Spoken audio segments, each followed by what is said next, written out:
Big up to everyone. Good morning. Good morning. It's your boy Mark, an MUFC fan. You know what it is. It's the daily update, morning views, Manchester United news, guys. And I got some big news for you all. Sir Jim Ratcliffe has been speaking. And I'm not going to say too much, but I'm going to say this.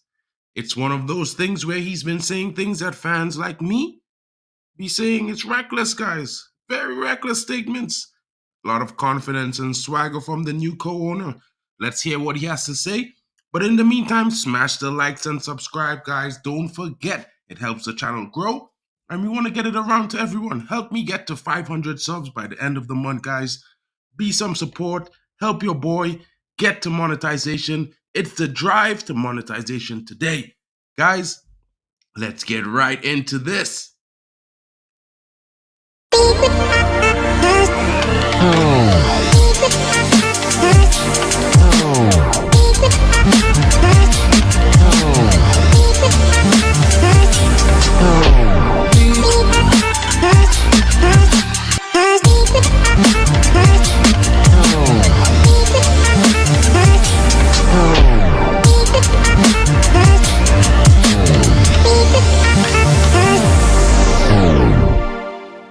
And big up to everyone joining me, because you know what it is. It's your boy Mark, an MUFC fan, and I'm just going to start it right one time because it's going to be a short show. Got to get to the reckless business and give my views with KG.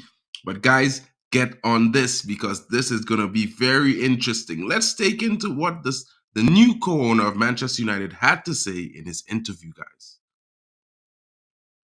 Sort of very honoured to be in this position where I can influence the future of Manchester United. It's not something, of course, I would ever have contemplated in my younger years, but here we are. I mean, you do have to pinch yourself really, because it is a sort of a boyhood dream, but they never come true normally, do they? This is the exception to the rule, and it's a nice one for me. How determined are you to restore this club to its former glories? The only reason I've got involved in Manchester United is because I want to see Manchester United restored to where it should be in football. It's the biggest club in the world. I mean, maybe I'm slightly biased, but I think it's the biggest club. It's the most well-known club in the world. It has the greatest history in the world, and it should be playing the greatest football in the world, which it has been from time to time. So it should always be challenging for the Premiership, and it should always be challenging for the Champions League. But it's been a decade since it last won the Premier League. So yeah, how would you describe the scale of the challenge facing you then? Well, it's clearly had a difficult 11 years since Sir Alex and David Gill retired. It's not. This won't be a light switch. It's not switching a light switch. It's not just about a new coach, or it's not a simple fix or a short-term fix. We have to, we have to walk to the right solution, not run to the wrong solutions. We've got a short-term issue, which is that we really, really want to get into the Champions League next year because it's quite important for FFP. But the real challenge is, it's a 2 to 3 season challenge to get, that organisation and environment right. How difficult a task do you face? It's the biggest one. I think it's an enormous challenge. It's not. I mean, everybody's trying to do the same thing. Everybody in the Premier League and around Europe, they all want to win the Champions League, and it clearly isn't very, it's not easy. And there are so many components and elements, and United is such a huge club. And it's, there's a great weight of expectation on the shoulders of Manchester United. So no, it's absolutely the biggest challenge. I mean, I have to say, I think the squad has played really good football over the last couple of months, but it's not at the level we want to get to be clear. I mean, it's better than we've seen in the last. It's been quite entertaining football they've played. The youngsters have been, they've been very committed, scored some great goals. But, ultimately the level we want to get Manchester United to is not where they are at the moment. So. You're impressed by some of the players. What do you make of the coach, Erik ten Hag? Well, I don't think it's appropriate for me to talk about individuals in that organisation. What I would say, in respect to the coach, is that if you look at this last 11 years, Manchester United has had quite a few coaches, and some of those coaches are very capable and they've been very successful. But nobody's been successful in that Manchester United environment for the last 11 years. So that would say to me that there's something wrong with the environment. And who's to blame for that? Well, it's not it's not constructive for me to blame anybody. It's just a fact of life. It hasn't been. So my focus is obviously on the future. How do I change that environment so you get the very best? So the coach, we can get the very best out of the coach, and the coach can get the very, very best out of the squad. That's my focus. There's no point me looking back at blaming people. It wasn't your average deal, this. You'll have done many deals over the years. It took a long time. How does it compare to others that you've conducted, and were there times when you feared it wouldn't happen? There were many times that I feared it wouldn't happen because it was a complicated transaction. It was a transaction which required a lot of patience, and it was also a transaction where you had to step into the shoes of the sellers and understand the motivations and the situation the sellers were in. To be fair to the Glazer family, they did want to sell to us. There were lots of obstacles in the way, and we had to find our way through obstacles. And so we did get to know each other, and that did form that helped form a bond and a relationship between ourselves and the Glazer family. And how would you describe them and how they've run Manchester United up until this point? I mean, in terms of I only know Joel and Avram, and they are, despite what you might read in the press, they are really nice people. They're very courteous. And they're very, they're avid supporters of Manchester United, believe it or not. But you'll have heard fans, many United fans, dismayed about the level of debt that the club has been saddled with, the on-field decline, and indeed in terms of the infrastructure. And they hold the Glazers understandably responsible for that. So do you understand that anger of many fans? No, I understand the frustrations and the anger, but where I sit today is looking forward, not looking backwards. So, what I'd like to say to the fans is, give us a little bit of time, try to be patient, and we'll try to build Manchester United back to where it should be, which is one of the very elite clubs in Europe. But there will be worries from fans that the Glazers remain in ultimate overall control. And the nature of this co-ownership, what reassurances can you give them that it will, in practice, work? The key to it working is the relationship that we will have with Joel and Avram, which is, in my view, a very good relationship and a very trusting relationship. And, I can't give people assurances or guarantees about the future, but my personal view is that there's a good level of trust, and it will work. What's your latest thinking about Old Trafford and its future and the state that it's in? A bit tired, frankly, and it's in need of, it's in need of refurbishment. And I think there are two main issues in this club. One's performance on the field, and the other one probably is the stadium. And there's obviously a lot of talk about that. There is quite a big argument, in my view, for regenerating that whole south side of Manchester, and within it, the nucleus of it being a new stadium, which would be a world-class, state-of-the-art stadium, which could take England games, it could take the FA Cup final, it could take the Champions League final, and it could service the north of England. It sounds like your preference, Sir Jim, is for a new stadium, if it can be achieved. If it can be achieved, then that would clearly be my. I think I'd be very excited about that prospect for the north of England. I think it would be fantastic for the north of England. There's competition everywhere, it seems. How would you put it? I'm in exactly the same page as Alex Ferguson. I'd want to knock them all off their perch. Alex was a very driven, very competitive individual, and he just wanted to win, and that's the only reason we're there at United. We're friends in the sense that we're all in the northwest, but they are the enemies. They're clearly our biggest rivals and competitors in the UK, and then obviously you've got 2 or 3 clubs in Europe. But no, absolutely. That's what we're there for, knocking them off their perch. How far behind are you to them? A long way behind them at the moment, yeah. Guys, what are your thoughts? I see Compost has had a lot of thoughts in this little segment here. Big up to everyone coming in. Man Lutata, big up, bro. Big up to you, Compost Smurf. Big up to you, Kenny Fan TV and GB, my brother. What's going on? It's morning and I'm here. Compost, saw you saying boo earlier, bro. And to be fair, to be someone like me who sits on the side where I didn't really want this because he got embedded with the Glazers, I'm going to just take a step back and look and see what's happening, because as I've been observing, Jim Ratcliffe has been saying some things that, bro, it's the kind of reckless things that come out of my mouth, bro. Like, yeah, I wouldn't wish that on City. I just want to see him and smash him on the field. You know what I mean?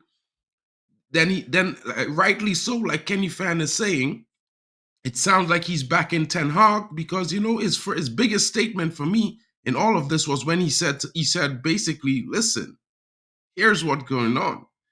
In the last 11 years, there's been 5 successful managers who came to this club and none of them has been successful because of the environment.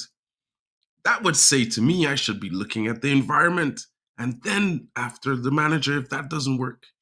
And it sounds like he's making smart decisions. Look, I'm not going to say he's going to get everything right. He's going to be perfect. He's going to be the man. But it's one of those things where he's saying the things where you expect a manager to be on his mind, because look what he said about Mason Greenwood, guys. He said, listen, he's a Manchester United player. We have to look at the facts. We cannot pay attention to the hype. We have to check and see what really happened. You know what I mean? And then see what his contribution to the club could be, what will happen, what the impact will be, and then we make a decision. It's going to be a new decision, guys. You know what? Sounds focused. It sounds confident, like GB is saying, and I agree with the guy. I may not have wanted his ownership, but what if he becomes the owner that we all deserve? This is the question. I'm not saying get giddy, but I'm saying sit back and observe what's happening. Let's make an actual analysis of his actions and the impact they have on Manchester United. Omar Barada is in, soon to be Dan Ashworth. And I'm pretty sure, with the fact that he's been ratified and everything's been made official, other moves are going to be happening. Boom, boom, bada bing. You know what I mean? Whether we like the moves or not, it's going to happen. What we have to do as fans right now is to sit back and observe and see what changes come. Big up to you. Good morning to you, Stephanie, and I hope you are well. MVP of the United Space right there. Big up Compost. I've literally no issue with what he said apart from him trying to paint the Glazers in a certain way. This fan base has been mentally abused by that fan base, that family, and Sir Jim should know better. Now, Compost, here's my take on that, because I don't like the Glazers, but I'll say this to you. If I got into business with these guys, or if I'm trying to buy Manchester United, I'm being really, really, really honest. I'm only going to have nice things to say about these guys. And then after I buy the club 100%, I'll speak the truth. And then you'll get my actual thoughts on the Glazers. Because you want to know something? If I'm buying the club from these guys and I want to get it for the best price for me as well, then I have to be nice. I have to play the long game with the Glazers. I have to play the long con. I can't just say my bit about them, because then someone's going to know. And when someone knows, someone's going to say something. And they're going to say, well, you think I'm this and that, man. Yeah, add another billion on the price. You know what I mean, guys? You got to look at it from the perspective that we're not, oh, come on, what? Nah, brother. Nah, bruv. Big up to Alien Tenno coming in. Bro, I really would like to hear your thoughts on Sir Jim Ratcliffe, to be fair, on what his interview said. What did he say? If you have a moment, bro, come in. Let me hear what you have to say. I'm not going to be on too long, but definitely have time to hear what your opinion is, Alien, because you know what? He's talking just like you're saying. I want to see him do the walking, so I'm going to be one of those fans that steps back and observes what's happening, because you know what? I could say all what I think about it, and at the end of the day, it could fall apart. But what if it's successful? So I rather just be patient, see what happens, hope for the best right now, because you want to know something? It's what we got. You know what I mean? We don't really have much else to say. Well, it's not like if there's someone in the works that's going to come in and say, listen, 9 billion, give me Manchester United right now, guys. You know what I mean? So let's see what the guy does. Let's see what happens. And Alan, if you have time, jump in. Let's hear what your opinion is. because you're the match going fan, you're the senior. I know you would have the rightest opinion because at the same time, I feel like we think alike in a lot of things, but you got that extra bite in your vibe. I'm a little bit too positive, but in the same time, I would look at it from the perspective, guys, that we have had a lot of bad for the last 18 years in terms of the way the club has been operated, run, the negotiations, the type of business we have been doing. And, what's happening with Sir Jim is actually better than what we had before. So, in a way, I'm just hoping that it works. I'm not going to be like, yeah, I don't like this because it's not a full sale only. I really kind of still don't like it, but at the same time, I'm willing to see if he's actually able to make changes, impacts, and do it in a way that is going to bring a brighter future and sustainability to the club. Good morning to you, Lou and France. How are you doing? Haven't slept. I don't normally catch you on this time, but I'm very happy to do so. Thank you for coming in, Luan. I hope you're having a good day. Almost top of the prediction table, Luan. Been smashing us the last few weeks. Good one to you. Yeah, so Jim Ratcliffe, what he says, Luan, you gotta admit, some of the things he said would kind of sound reckless, like what we be saying and like what I be saying. So personality-wise, it's always good to have someone who has a confidence and has a swagger about them, be it a female owner or a male owner, whichever one it was. They need to have a swagger about them. They need to have a certain confidence because at the end of the day, they need to make decisions.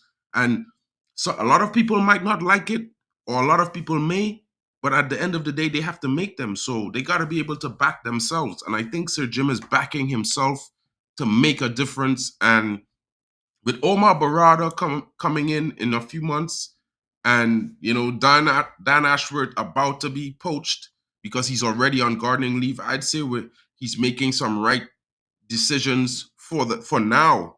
You know what I mean? If the Glazers were actually business savvy as people claim, this opportunity might have never appeared. Hopefully, this is the start of getting our football club back.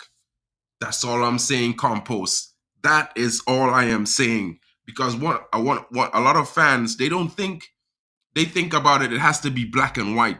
And yeah, you might expect it to be black and white. And sometimes it's just not like that. There's some gray areas sometimes. So you gotta be able to navigate. And I think Sir Jim Ratcliffe said it himself in the interview. He's like, he had to understand what the sellers, you understand? This guy has a tactical vibe, bro. Because he literally said, I had to understand what the sellers wanted before I could buy from them. And then I had to find a way to give them what they as close to what they wanted. When he said that, I was like, bro. This guy, he's smart. I was like, he's smart. May not like him, may not like some of the things he does, but he's smart. You know what I mean? So decision making, not burying your head in the ground, is vital to move forward. 100%, Stephanie. I'm about to get on KG's reckless soundboard as well, Kenny. You know how it goes in the morning. We got to be up there. Yeah. But you know what, guys? I think it's a positive move. I like what I'm hearing from his interview. I felt like he was open and honest. It might sound a bit scripted, but I feel like any fan or anyone buying a football club at the size of Manchester United would probably have the same kind of remarks when asked about Man City and Liverpool. I feel like we're not close, but we will be aiming to get there as soon as possible. And I wouldn't wish any bad on them, but I would want to smash them on the field. And when he said that, bro, I'm like, damn. Because you want to know something? That's the kind of shit I'd be saying as a fan. You gotta like that. 9 likes. Let's get to 10 before I go. And you have to admit, I didn't want him. Just like Luan is saying, we all wanted Qatar because it was going to be 100% full sale Glazers out. I don't think any fan didn't want that. I think every single fan deep down, whether or not they had reservations against Qatar or Sir Jim, they all want the Glazers gone. Maybe we couldn't get them gone this year, but maybe in 2 years we can get them gone. The biggest and most important thing for me is let's see the critical decisions that he makes. Let's see if he has a backbone about himself. Let's see if he does things in the way that Manchester United historically done things. We are movers, we're shakers. We are the ones that lead the way because we never bowed to the normal rhetoric as a football club. We always went across the grain, not with the grain. When clubs didn't know anything about the European champions, and Manchester United made it their business to get in that tournament. We are one of the clubs in world football that made the UCL what it is today. And it would never have happened if we had followed the normal rhetoric, guys. If we had went along with all the English clubs back then, it wouldn't have happened. So we got to keep leading the way. You know what I mean? We got to keep doing our thing because we are Manchester United, right? We are the greatest football club in English history. And we are going to get back to those ways soon. May not be this year, may not be next year. But if Sir Jim Ratcliffe's decision-making and his willingness to go against the grain, just like he's been speaking out in this interview, is anything but spot on the truth, then we're definitely in line to be competing in let's say 24 months. In the next 24 months, we might be able to be, consistently making Champions Leagues, maybe competing at the top for the title in the 2 seasons from now. But at the end of the day, we all must have patience to some extent, but not blind patience. I would say patience while seeing improvements and steady gains, steady progression, steady things and stuff getting better decisions being made, and all things going forward. I see my guy is coming in. Big up to him. Big up the legendary, the one and the only. You know who it is. It's Alien Tenno, guys. How's it going, man? I'm chilling, really good. How are you doing? I'm okay, mate. I'm okay. Just been doing a few chores at home, as you do. Yeah, I mean, look, Sir Jim's talking the talk. He's we've got to appease fans, hasn't he? You know what I mean? People, he's coming, I'm going to do this, I'm going to do that. Okay, that's fine. The problem is how it's going to be funded. Like, he's trying to get some government funding. I mean, the ticket prices have gone up 10% already for next season. I've heard rumours, like when you go to buy a ticket from Old Trafford, if you're not a season fan, if you're, say, a member, you can get them at face value, like 50 odd quid, 60 odd quid maybe. Apparently, he's going to put it minimum £100 a ticket. So he's putting the cost of things onto fans, which is understandable to a degree. True. For me personally, he's right in building. We don't just need a new stadium; we need a complex where Old Trafford is. Yeah, you imagine this. If you have, I think I'll have to look up. Like, a lot of people say they want a 100,000 seater stadium, but I don't think we can do that in England. That's why Wembley is only 90,000 capacity. They'd have done it, the FA. I could be wrong, but I'm sure it is. But let's just say, for argument's sake, he builds a 90,000 all-purpose stadium, yeah? And then, next to that, he builds a fan park where you've got fans who want to go to Old Trafford, can't get tickets. What's the next best thing? Standing in a fan park right next to Old Trafford, buying food, buying beer, watching the game. Ka-ching, ka-ching, ka-ching, it's all money. And then I've heard Gary Neville wants to get in bed with him, help develop it. I think Gary Neville's worried because if Sir Jim builds an hotel there as well, he's going to take business from his hotel football. So the thing is, I mean, you could see this, Mark, yeah? If Sir Jim's plans incorporate a sporting complex per se, you could knock hotel football down and rebuild it purposely. That's all, also an option. So there's quite a few things. I mean, at the moment, it's all talk. You've got to get planning permission. That's for one. He's lobbying the government for funds to help fund it, and Manchester Council as well. So I presume if Manchester Council help him fund a new Old Trafford, that will push the council tax up in Manchester as well. So there's a lot of things to this than just going to build a stadium. 100%. You have to look at the pros and cons. But for me, a new stadium is a must. Yeah, I mean, the logistics of building the Sir Bobby stand over the railway, because there's terraced houses at the back of that as well. So you haven't got much room. You can't get rid of the railway line because it's a freight line. It's constantly used, not for public purposes, but business. The widening, the infrastructure inside Old Trafford is outdated. Logistically, it's cheaper to flatten it and rebuild it, because you can purposely rebuild the stadium to how you want it. Yeah.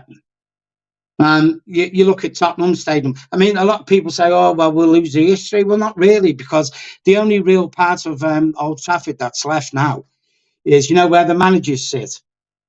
That used to be the old tunnel where the players used to come onto the pitch at the halfway line. That is the only original bit of Old Trafford left. Old Trafford, in effect, is a new stadium itself anyway. 100%. So the thing is, as long as you're rebuilding on the same spot where Old Trafford is, the history is still there. I mean, at the end of the day, look at Tottenham, look at West Ham, Everton, soon to be, Arsenal, Hull. I can go on and on and on and on. Yeah.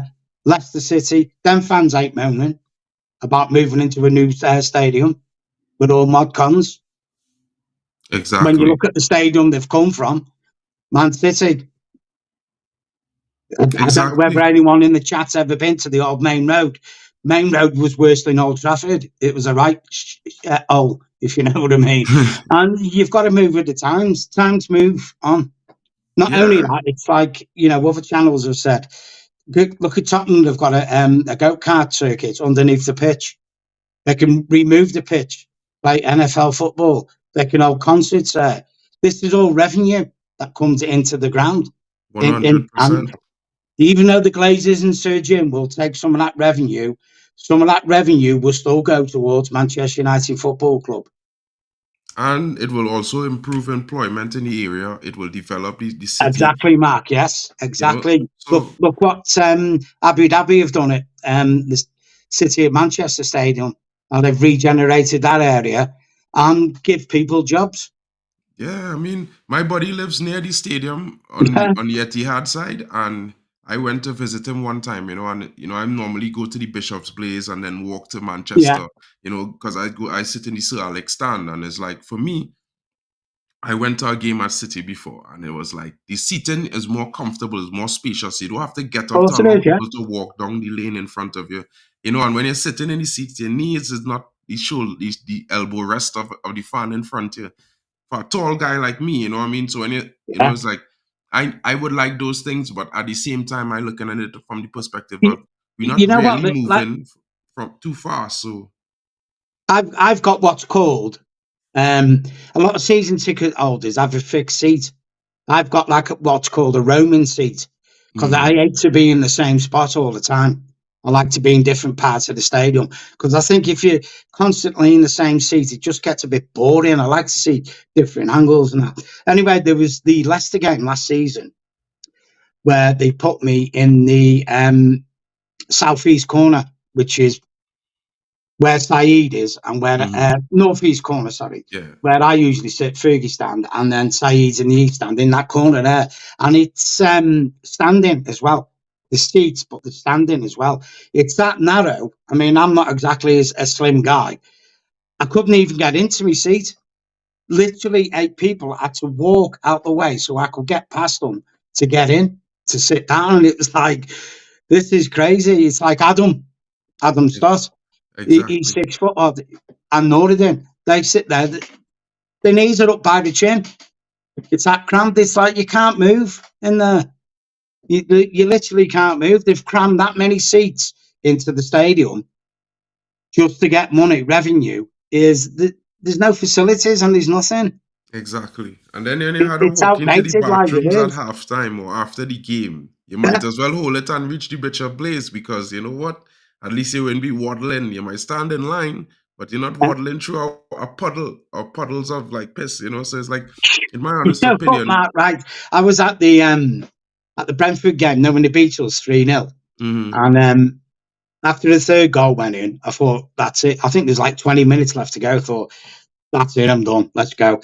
Anyway, as I came out onto the concourse, this is in the Sir Alex Ferguson stand, there was a commotion in the toilets. There was two guys literally broke the toilet door off and the seats and were beating the shit out of each other.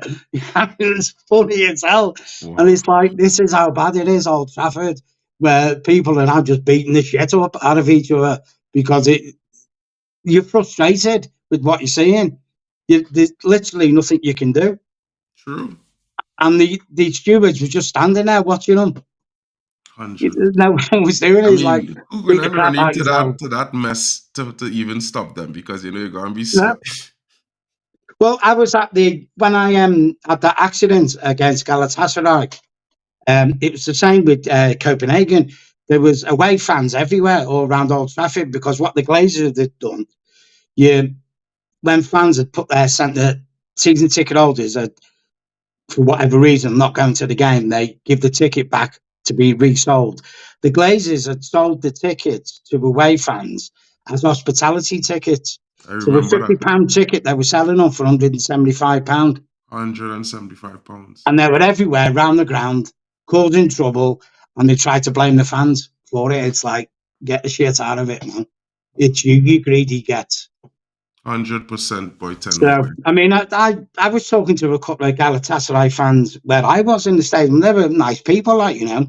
But some of them were like, we just throwing flares off everywhere and all that. When I was in the treatment room, when I cut my leg, there was a guy in there. He's, you know, when you get smoke inhalation, you just like tears coming out your eyes. He was like, I was like, just drink water, mate. It's the only thing you can do. Just drink water. That's it. Just drink water. Yeah, but you know, it's one of those things where, you know, with Sir Jim, I feel like we might not have wanted him to be the guy, but he might be the guy to take us where he wanted to be. But we just have to wait and see what he does. There's a couple of things in the interview, if you deep it, you know, like he was saying about, you know, being a Manchester lad, you know, and he never thought he'd get Man United. And I was sitting there listening to it thinking, no, because you tried to buy Barcelona and Chelsea first, didn't you, Sir Jim? You know what I mean? Me too, you know. Me too, you know, bro. Because I was saying that to myself. I was like, bro, this guy have a season ticket, but he have a season ticket for Chelsea. You know, and I'm like, exactly, yeah. And I'm like, but you want to know something? You know, when you know what? One of the statements that really hit ground with me was when he said, you know, I wouldn't wish anything on Man City and them like that, but I want to meet them on the field and smash them. And I was like, that had to be, you know, you could script something, but it have some things that someone says, you know, they're speaking the truth. You understand?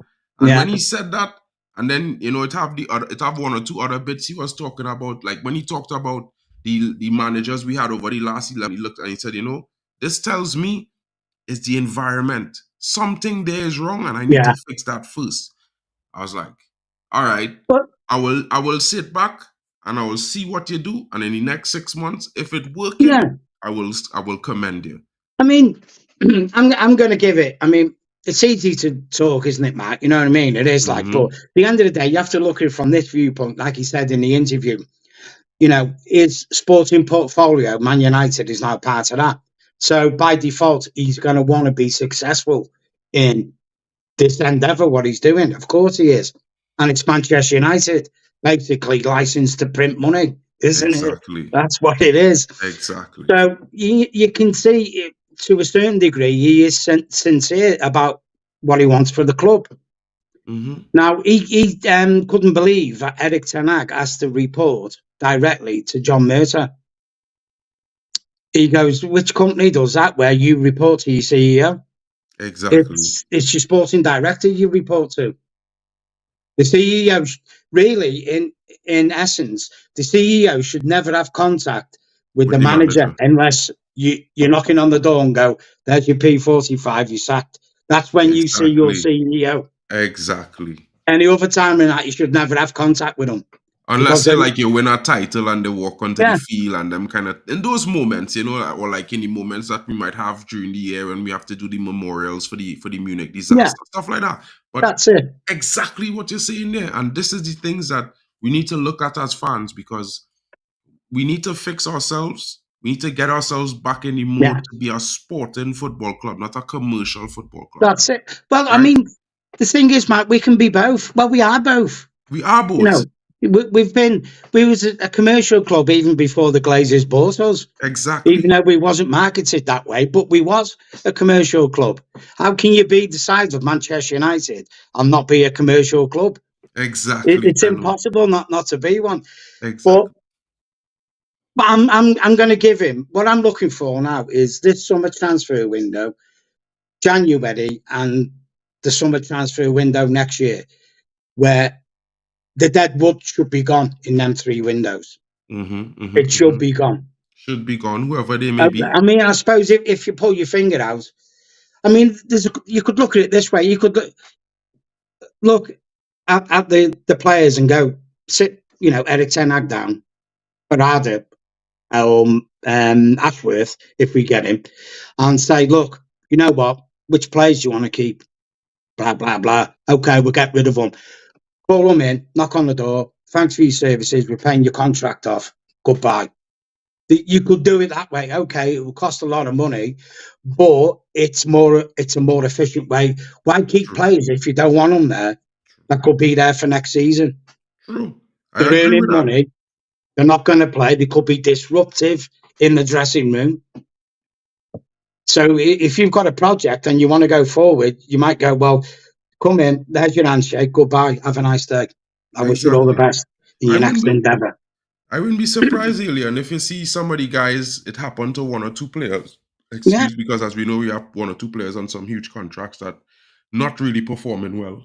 But you wouldn't be surprised if other players be sold, and it might even be a shock to some people. Some of the players sold, like, you know, as a Bruno fan, but if Bruno gets sold in the summer, bro, I will be sad that day. The next day, Manchester is back. You know what I mean? Because you know what, Matt, right? You know,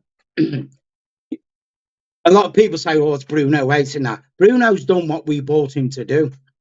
When we was in lockdown and we needed a 8 number 10, we bought Bruno and he served us well. He's 30, either this year or next year. I think it's this year. We've got Dan Gore there. You know Dan Gore. Dan Gore and Kobe Mainu, a lot of people don't know it, but them 2 together, they're dynamite. Dynamite. And I'd rather cash Bruno in now and start playing Dan Gore. Yeah, I mean, Mainu. In a way, I'm telling you. I feel like Dan Gore will start getting game time coming from this summer and into next season, and maybe we move on Bruno in the next window. Not this summer window, but maybe January or maybe the next summer. Because you know what? Dan Gore is the future.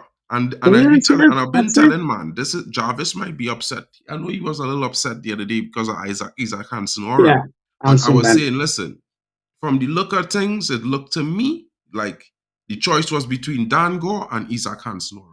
I could understand why they picked Dan Gore.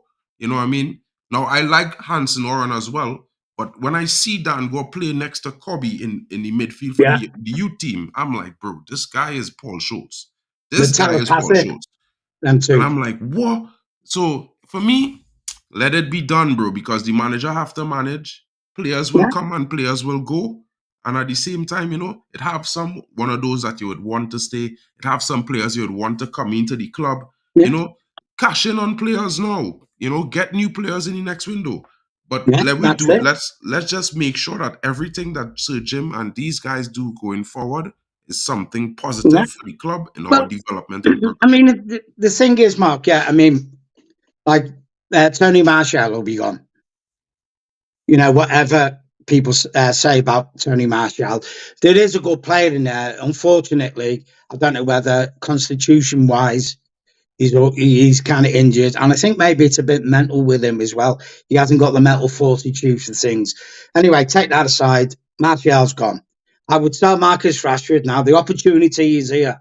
Forget about the marketing side of Marcus Rashford. You've got a new marketing boy there in Kobe Mainoo. Yeah, Rashford is old news. Young Mbappe is moving on to Exactly. Real Madrid. There's an opportunity there for PSG to buy Marcus Rashford. Take the opportunity, Sally. Take it. He's not going to improve anymore. And I don't think he's the future of Manchester United. Again, like Bruno, another player that served his purpose. Like you said, sell him while they've got marketable value on him. 100. Mason Greenwood will be sold, unfortunately. I'm one of them people who'd rather see him come back. But in the current climate, that's the way it is. I don't think he's going to be there. Well, sell Bruno, sell Rashford, sell Mason. Yeah. I don't know why we bought Mason Mount, but we stuck with him. Release Christian Eriksen. He's finished. Get rid of Luke Shaw. Bring Alvaro back. Don't sell him to Benfica. And use Alvaro and Malacia as our two left backs. Move Wan-Bissaka on. Keep Dalot. Buy maybe Frimpong right back. You know. So when you're going to use a core of up-and-coming young players, you still need to buy the odd season pro in to complement them. You can't just throw all youth in and go, there you go. Because after all, it's the Premiership. You're going to crash and burn. Look at Chelsea. Chelsea. Chelsea. Yeah, this is it, yeah. So, I mean, like you say, Steph's Hoyland, the poster boy, yeah? We need to get a proper right winger, sell Anthony on, unfortunately. You know, he's a Kylie Minogue. You spinning around, keep out of my way.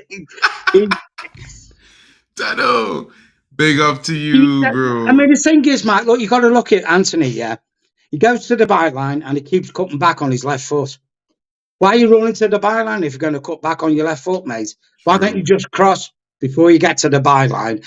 The reason why I say that is, instead of wasting time and letting players reset themselves, the opposition, while you're going to the byline, if you're 20 yards, 10 yards from the byline, cross the ball in, they're not set. Exactly. I agree. So at least you're moving the play on. Performing well at all, so, you know, if that's the decision they need to make, you know, let them make it. We need to sit Garnacho down and tell him, you need to cross the strikers more. It's okay every now and then, you getting the odd goal, this and that, but primarily you're a winger, not a striker. Exactly. Yeah? Exactly. Personally, I don't think it'll be here after the next 3 seasons, Garnacho. He's already thinking about going to Real Madrid. Yeah, he is. He's going. I mean, you know what? If it's one thing I not worry about is wingers, because we have some young wingers coming up. Yeah, we do, yeah. Yo, we do. They are right fire. So, you know, like you say, we've got Willy Cambuella. I'm hoping Everton go down because I want us to buy Branthwaite, the defender. Because if we have Martinez, Cambuella and Branthwaite as our 3 centre-backs, I'll be quite happy going forward next season. I will do. Quite happy myself. I will do.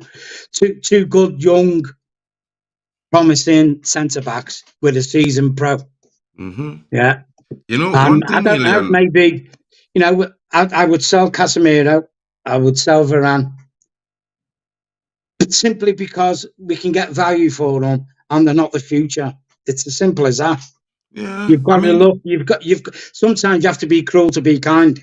True. You look at Real Madrid. When we bought Varane and Casemiro off Real Madrid, we paid good money for them, yeah. And they sold them because they knew there were no more use to them. When Real Madrid sells you a player, that means they have no more use for that player. They only have players in the prime, Real Madrid. For sure. True. That's facts. And that's it, you know. Yeah, so, I mean, it's like you say, Tano, you know, let we be prepared to let guys go for the sake of the betterment of the club. That's and that is always going to be #1 priority as a fan, because at the end of the day, it's always about the club. And yeah, we will love players, but at the end of the day, we will love the new players as well. And, you know, players, it was always going to be some difficult choices and difficult changes, you know, but right now we got to face it and move forward. We got to keep making those steps forward because, you know what? Yeah.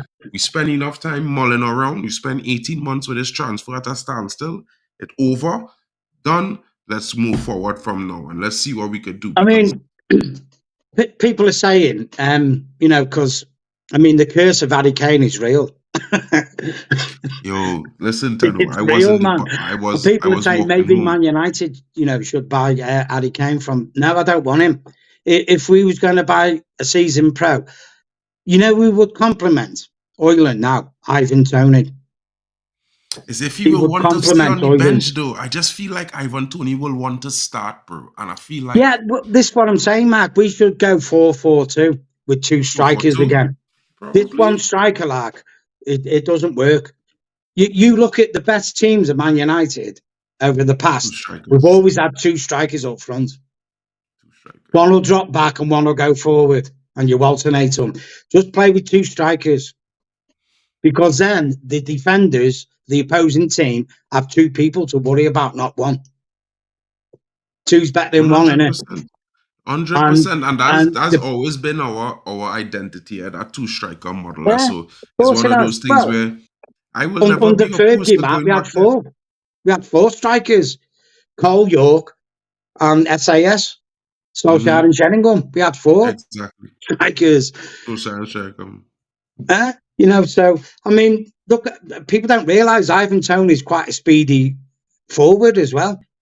I was watching him against Man City last night, like, and he was giving Diaz and Stones, you know, a cause for concern. He was starting to run on ragged a bit.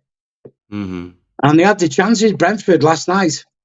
Not last night, the night before, sorry. The night before, yeah. But I feel like, you know, when you say that, if we have to play our 2 strikers, we might have to play a back 3, you know, because, and then having Brantwaite, Kwambala, and Martinez will be more important than ever, because if we play a back 3 with our midfield 5, I feel like that will be like, you know, you still get the overlapping wingers, you know, you still get the 10 in the middle, you still have your 2 central defensive midfielders, you know, it will work out.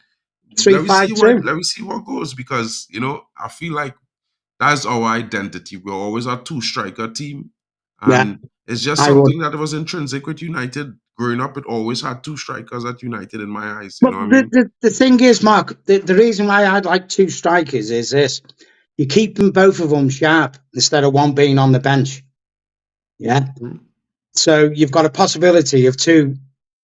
You know, you get games where you play 2 strikers. Sometimes the strikers don't score. I mean, unfortunately, that's what happens in football. But at least if you're still playing 2 strikers and one striker gets injured, you still got the other one match ready and ready to go, because you've been playing him instead of him warming a bench. Because we all know what it's like, you know, when you're warming a bench. You can come on and be an impact sub, i.e. Scott McTominay, but when you've got to do it for 90 minutes, you go missing in the games because your body isn't attuned to playing 90 minutes of football. 100%. You're coming on playing 20 minutes, half hour, that's it.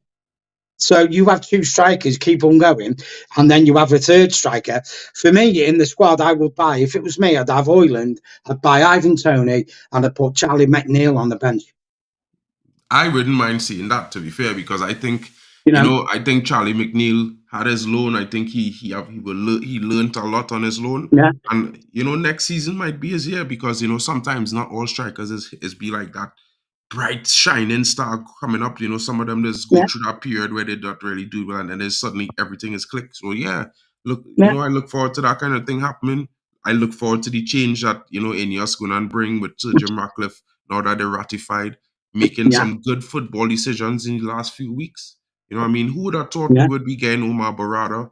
Who would have thought we would be, you know, literally going at our next team and take, you know, the sporting director again? It's like, yo, we are the big bad bullies once again, you know, back then, you know, remind many days with Sir Alex Ferguson, because, you know, he used to bully the press.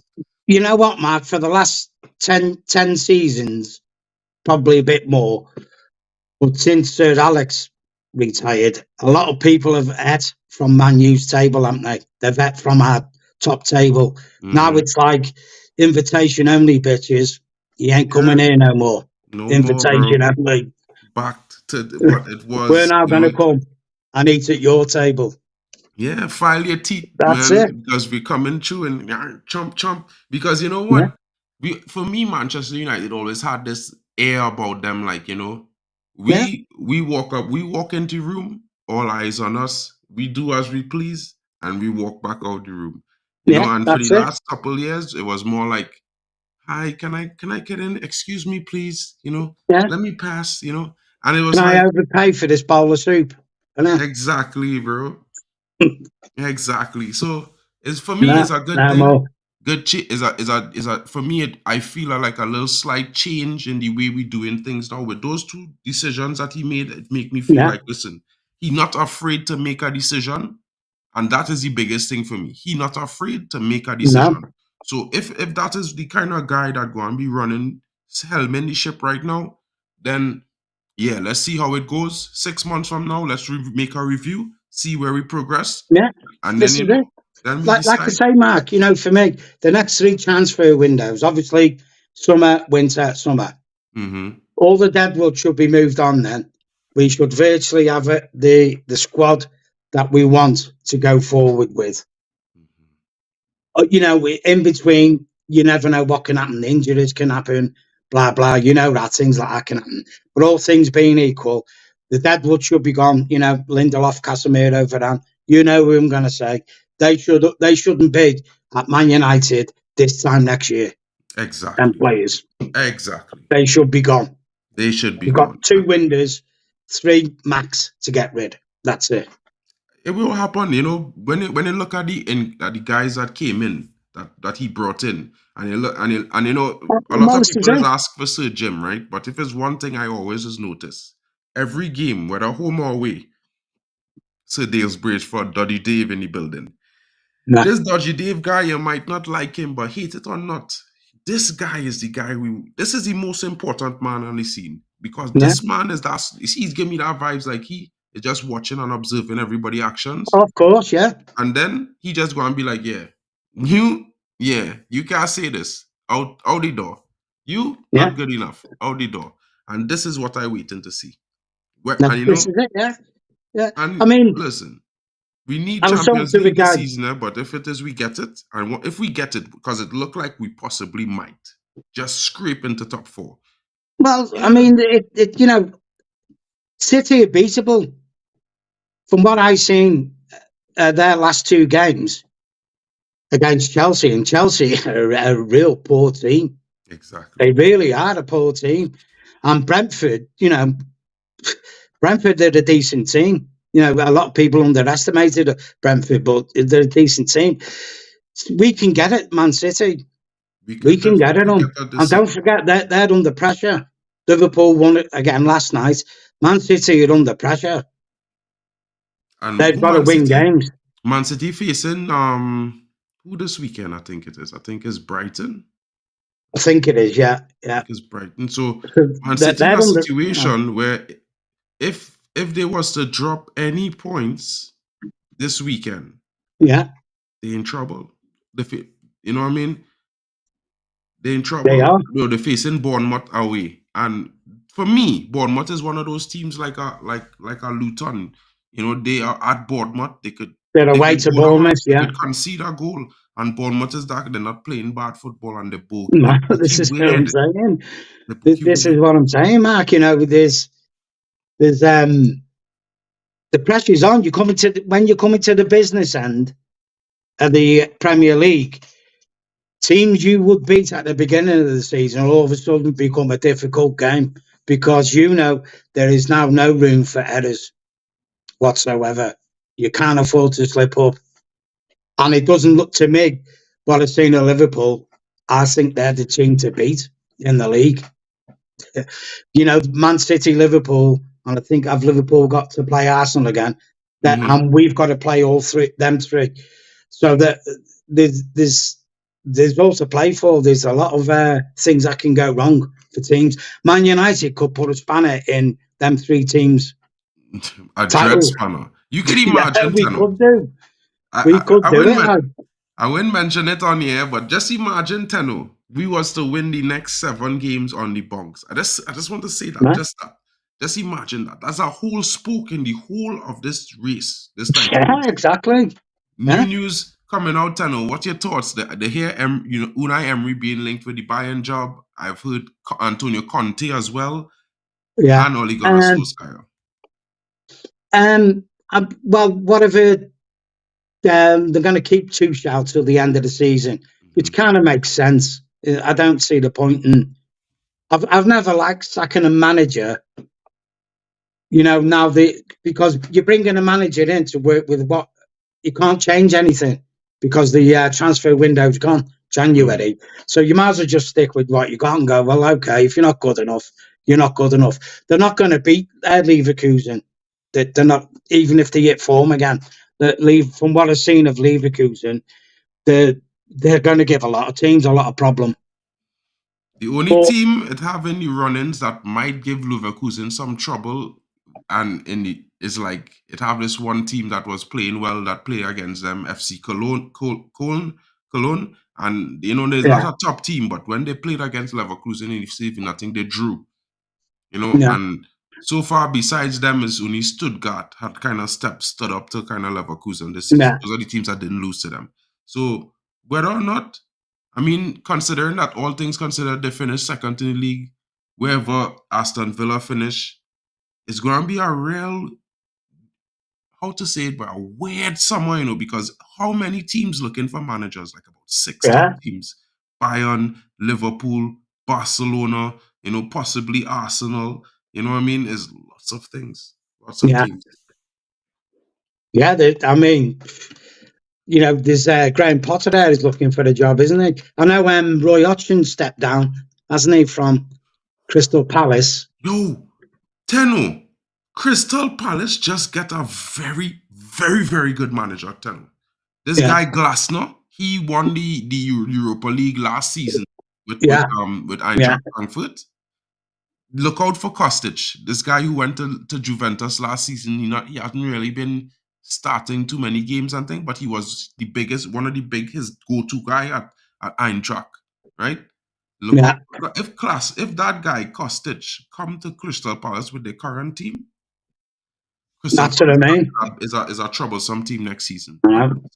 I'm just looking at our fixtures now. We've got Fulham, then we've got Forest is going to be hard away in the cup.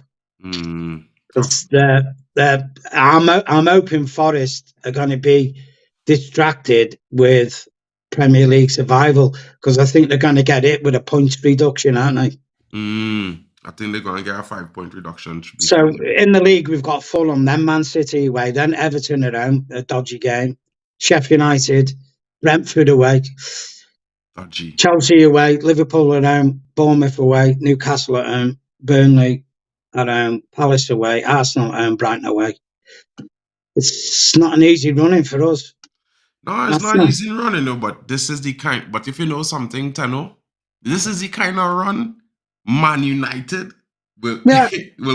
Is when they're back against. It's some strange thing about United in the business end. There's a different team. These guys, and it might not be intentional, but these guys have a different attitude in the business end. And this season, if it is, we could continue. Whether it is it pretty or it ugly, we get them wins across the board. Like if we could go away and win against City, whether it be a 1-0 or 2-1, scrape our last minute. Pal, I feel like the next couple of games, you could back Man United to keep the winning record. So, or even if we get a draw at City, I'll be happy with that. Me too. I'll take a draw. I'll take a draw. Because that will be a good result for us, especially with, like we said before, especially with Man City on the title charge, for us to take points off them at home. 100% would benefit us and be a spanner in their works. So I think everyone would be happy with that by them, innit? So, yeah, and confidence-wise, might be a tall order for us to go there, depending on what players we've got available. Defense-wise is going to be a problem because Luke Shaw's going to be out. He's out for 3 months. So I know Tyrell Malacia is looking to come back for the Everton game. So that's after Man City. So we can only play what? Tenno, buddy, you might say I'm crazy. I would play Anthony in that left back position, bro. I telling you. You never know. You never know. Because you know what? He's at the end of the day, defensively, he dogged. When he marking players, he's track back. Well, he is a dogged. Yeah, he is a good defender, isn't he? In his own. I mean, it's like Trent Alexander-Arnold at Liverpool. For me now, a lot of the Liverpool fans I talk to, they say they'd prefer Trent in midfield now instead of at right back because he's a better crosser of the ball, and position-wise, he's better in the mid because he likes to bomb forward anyway. So obviously, you have to find a replacement at right back for him, don't you? That's the problem. But well, they have that guy, that youngster. What's his name? Connor Bradley. Yeah, Connor Bradley. The last few games he starts, every time he starts, Trent goes into midfield. He does. The only reason he didn't start the game where they drew 1-1, I think it's 1-1 they drew, was because his I think his dad had died the week before during the week. So for me, maybe he's Liverpool new starting right back because Trent injured. And this is why I be telling fans, listen, Anthony might not be doing well in the attacking position right now, but you never know. He mightn't be a left back, but they might slap him there, and he might have a great season. And we have a solution there. But it is, Mark. You always try to play. If when you're looking for a left back, you want a left-footed player, don't you? That's what you're looking to. Like you say, I can understand what you're saying with putting Anthony there, with him being predominantly left-footed. Well, he is, yeah. He hasn't got a right foot. So, yeah, then trying to shoehorn another player in. Another thing we could do is just play three at the back, go 3-5-2. Yeah, I've always liked three centre-backs. Pep does it quite a lot, especially when Man City attack. He'll always put his three centre-backs. He'll play with four centre-backs, Pep. He'll put Stones in midfield.